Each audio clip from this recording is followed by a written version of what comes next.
এরপরে আল্লাহ তাআলা বলছেন সুম্মা জাআকুম রাসূল, 1,00,000 বা 2,24,000 পয়গম্বর সবাই বলবে যে আমাদের পরে একজন রাসূল আসতেছেন। যেমন এই লাইটগুলো এখন যে জ্বলছে, এরা কি বলছে আমাদেরকে যে কিছুক্ষণ পরে সূর্য উঠবে, উঠলে তখন আর এই লাইটগুলোর প্রয়োজন হবে না। সূর্যের যখন দ্বিপ্রহর শুরু হয়ে যাবে, সকালবেলা যখন বড় আকারে সূর্য উঠে যাবে, তখন আর রাতের এই ছোট মোমবাতি আর এই কারেন্ট, এই বিদ্যুতের লাইটগুলো প্রয়োজন হবে না। 1,00,000 2,24,000 পয়গম্বর বলছেন যে আমাদের পরে একজন আসতেছেন, আমাদের পরে একজন আসতেছেন। সর্বশেষ ঈসা আলাইহিস সালাম বললেন যে আমার পরে একজন আসতেছেন, তার নাম হবে আহমদ। এবং এই কথাটাই আল্লাহ তাআলা এখানে বললেন সুম্মা জাআকুম রাসূল। 1,00,000 2,24,000 পয়গম্বরের একেবারেই শেষে একজনকে আমি রাসূল করে পাঠাবো, তিনি হচ্ছেন মুহাম্মদুর রাসূলুল্লাহ সাল্লাল্লাহু আলাইহি সাল্লাম। তিনি যখন তোমাদের জমিনে আগমন করবেন, এই পৃথিবীতে আসবেন, তখন কি হবে? এইটাই হলো চুক্তির মূল কথা। আল্লাহ তাআলা বলতেছেন লা তুকমিনুন্না বিহি ওয়া লা তানসুরুন্না। দুইটা পয়েন্টে নবী রাসূলদের সাথে আল্লাহ অঙ্গীকার নিচ্ছেন। নাম্বার 1 হচ্ছে এই নবী, শেষ নবী মুহাম্মদ সাল্লাল্লাহু আলাইহি ওয়াসাল্লাম যখন পৃথিবীতে আসবে, আর কারো নবীগিরি থাকবে না, আর কোনো আদর্শ পৃথিবীতে থাকবে না, আর কোনো দল থাকবে না, আর কোনো পার্টি থাকবে না, আর কোনো গ্রুপ থাকবে না। একটাই গ্রুপ পৃথিবীতে থাকবে, সেই গ্রুপটাই হচ্ছে এই নবীর উম্মত, এবং তারা এই নবীর উপরে ঈমান এনে এই আদর্শ পৃথিবীতে কায়েমের জন্য চেষ্টা করবে। লা তুকমিনুন্না আরবি গ্রামারে একদিকে নুনের উপর তাসদীদ, আর একদিকে লামে তাকিদ, এই দুইটা সব একই সাথে একই শব্দের মধ্যে যখন এসে যায়, তখন এটার স্পিরিটটা, এটা অনেক গুণ বেড়ে যায়, যেটা আমাকে মেনে নিতেই হবে, এর বিকল্প নাই। লা তুকমিনুন্না, রাসূলের প্রতি ঈমান আনা বলতে কি বোঝায়? আজও আমরা এই সমাজের মানুষ জানি না যে আল্লাহ তাআলা এই রাসূলকে পৃথিবীতে কেন পাঠিয়েছেন। আল্লাহ তাআলা কোরআনের 3টা সূরা, সূরা তাওবার 33 নম্বর আয়াত, সূরা ফাতার 28 নম্বর আয়াত, সূরা আস-সাফের 9 নম্বর আয়াত, এই 3টা আয়াতে আল্লাহ তাআলা বলছেন হুয়াল্লাযী আরসালা রাসূলাহু বিল হুদা ওয়া দীনিল হক লিইয়ুযহিরাহু আলাদ দীনি কুল্লি। এক সূরাতে আল্লাহ বললেন ওয়ালাউ কারিহাল কাফিরুন, আরেকটা সূরাতে আল্লাহ বললেন ওয়ালাউ কারিহাল মুশরিকুন, আরেকটা সূরাতে আল্লাহ বললেন ওয়াকাফা বিল্লাহি শাহিদা। 3টি আয়াত একই, শেষের অংশটা 3 রকম। আল্লাহ তাআলা বলছেন আমি আমার নবী মুহাম্মদকে সাথে এই দিয়েছি দ্বীনে হক, আল্লাহ আমার কোরআন, এই কোরআন দিয়ে পৃথিবীতে আমি আমার রাসূলকে পাঠালাম। তার দায়িত্বটা হচ্ছে পৃথিবীতে আগে থেকে যে নিয়ম কানুনগুলো চলছে, এর বিপরীতে তিনি আমার কোরআনকে বিজয়ী করবেন। লিইয়ুযহিরাহু আলাদ দীনি কুল্লিহি, এই পৃথিবীতে আল্লাহর কোরআনকে রাষ্ট্রীয়ভাবে বিজয়ী করার দায়িত্ব নিয়েই এই পৃথিবীতে মুহাম্মদ সাল্লাল্লাহু আলাইহি ওয়াসাল্লাম এসেছেন। এটাই তার একমাত্র কাজ। মজার বিষয়ে সূরা বাকারাতে আল্লাহ তাআলা পরিষ্কার করে বলেছেন ইন্নী জাইলুন ফিল আরদি খলিফা, আমরা এই পৃথিবীতে এসেছি কিন্তু খেলাফতের দায়িত্ব পালন করার জন্য। ফেরেশতারা কিন্তু বলেছিল যে আতাজালু ফিহা, আপনি পৃথিবীতে খলিফা পাঠাবেন কেন?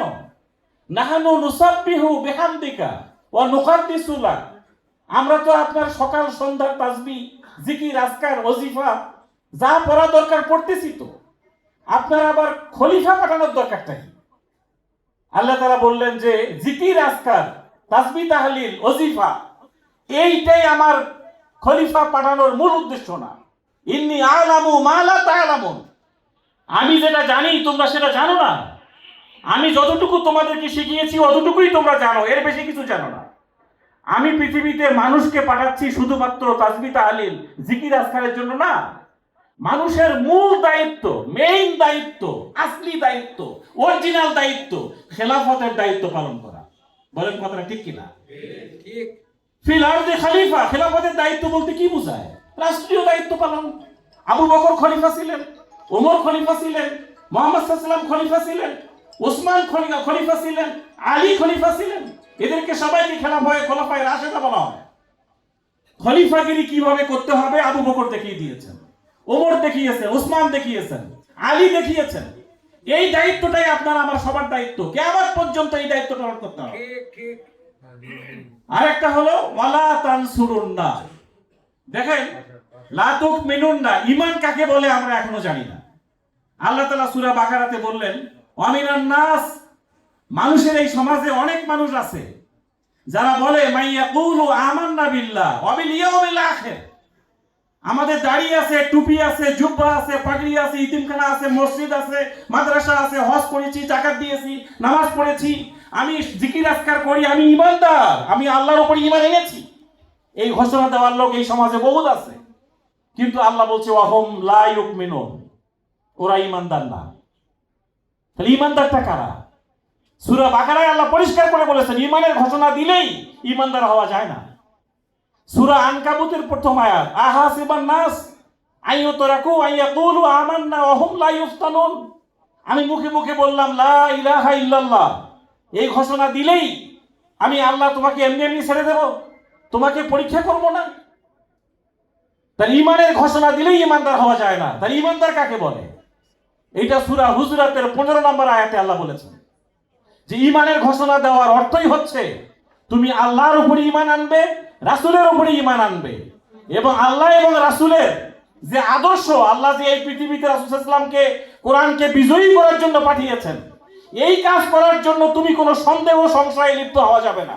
ওই আল্লাহর উপরে ঈমান এনে জান এবং মাল দিয়ে ওই আল্লাহর পথে সংগ্রাম করতে হবে, ওই আল্লাহর দ্বীনকে বিজয়ী করতে হবে, ওই কোরআনকে রাষ্ট্রীয়ভাবে বিজয়ী করতে হবে। এটাই হচ্ছে মুসলমানদের দায়িত্ব, একমাত্র দায়িত্ব।